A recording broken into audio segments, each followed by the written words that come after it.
Тоолорду туруктуу өнүктүрүү жана жашыл экономика аталышындагы илимий практикалык конференция болуп өттү. Климаттын өзгөрүшүнүн кесепеттүү маселелери дүйнөнүн бардык өлкөлөрүндө, анын ичинде 1000 жылдык мөңгүлөрү бар Кыргызстанга да тиешелүү. Мындан улам экология жана жашыл экономика маселелери мамлекеттик саясаттын негизги артыкчылыктарынын бири катары аныкталган. Өлкөдө жашыл экономика тармагы жаңыдан жанданып келатат. Анын ичинде бир топ сектор камтылган. Алар энергетика, өндүрүш ресурстары, туризм. Бул жаатта мамлекет жана жеке ишканалар тарабынан көптөгөн иш-чаралар өткөрүлүп келүүдө.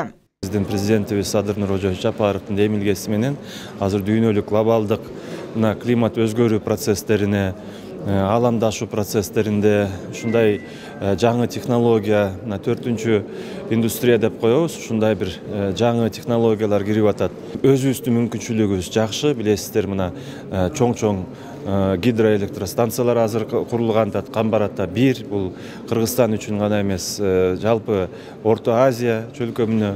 Бирок ушундай бир гэстерден дагы биз жакшы ири гэстерибиз бар, кичи гэстерибиз бар. Күн, шамал, ар кандай дагы ошол бүт технологиялардын пайдаланып, бизде азыр өзүбүздүн керектөөбүзгө дагы, бирок колдон келишинче биз экспортко дагы чыгарып, бунун эң негизги байлыгыбыз катары пайдалана алышыбыз керек.